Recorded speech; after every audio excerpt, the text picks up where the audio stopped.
Akkam waltaan kabajamtoota dhaggeeffattoota keenyaa oduu sa'aatii kanaaf qabnu isinitti himna.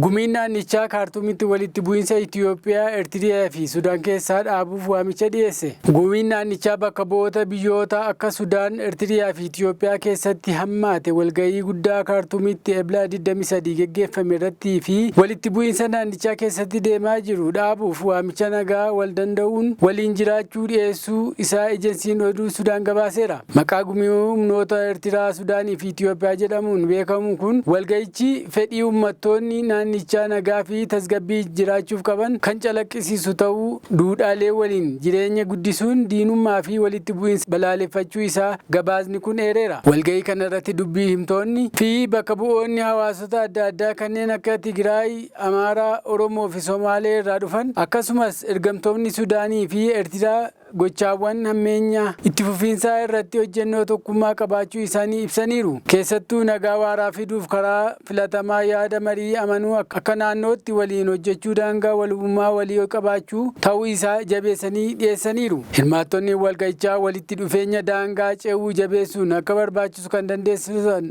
yoo ta'u, walitti makama hawaasota daangaa fi duudhaalee tokkummaa fi nagaa cimsuuf waamicha dhiyeessaniiru. Walgahichi uummattoota naannichaatiif bu'uura tasgabbii fi badhaadhina qabu uumuuf qindoominaan hojjechuuf waadaa seenuun xumurameera.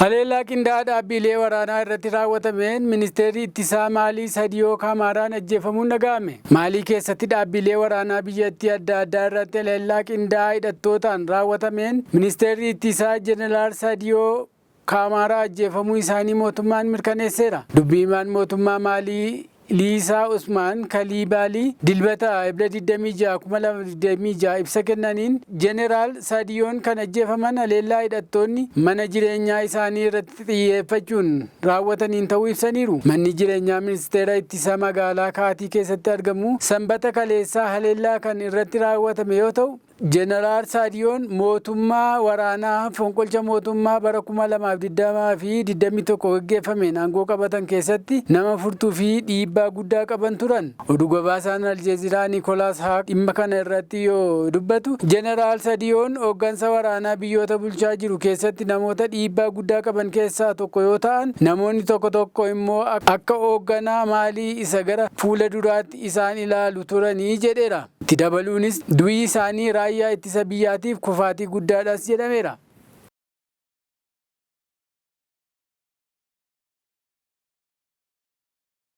Iraan waraana dhaabuuf gulantaawwan ijoo sarara diimaa jedhamu ibsitee kan dhimma niwukileeraa fi Harmuz of keessaa qabus dhiyeessiteetti. Iraan karaa gidduu seentummaa Paakistaaniin ulaa galaana Harmuz deebistee banuu fi waraana dhaabuuf yaada haaraa dhimmoota niwukileeraa fi daandii bishaanii irratti gulantaa ijoo sarbamuu hin qabne jechuun tarreessuun dhiyeessiteetti. Ejensiin oduu Iraan Faars Niwus akka gabaasetti Teheraan xalayaawwan barreeffama gulantaawwan ijoo sarbuu hin danda'amne kan sarara diimaa jechuun ibsite dhimmoota niwukileeraa bishaan madaala Harmuz dabalatee ibsan karaa Paakistaan Waashingitaniif ergiteetti. Ministeerri dhimma alaa Iraan Abbaas Aragaachi Islaamaabad irraa gara Raashiyaatti kan imalan yoo ta'u, har'a ganama achi ga'aniiru. Sagantaa imala isaanii kan torban dhumaatii geggeeffame Islaamaabad fi Muskaat yookaas Omaan gidduutti deddeebii walitti fufaa erga ta'ee booda gara Islaamaabaditti deebi'aniiru.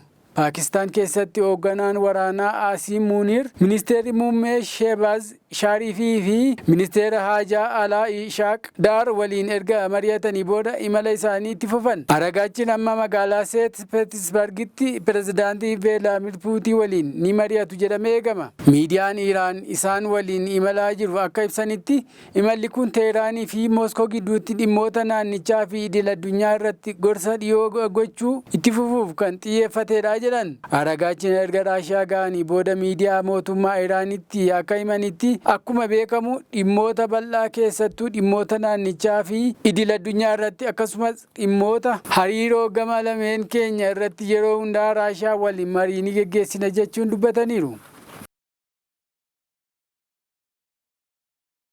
Oduu keenya xumuraatiin Tiraamp dhukaasa Waayit Haawusitti mudateen hin yaadofne jedhe. Pirezidaantii Tiraamp dhukaasa sanbata irbaata Waayit Haawusitti qophaa'e irratti mudateen yaadda'ee akka hin turre ibseera.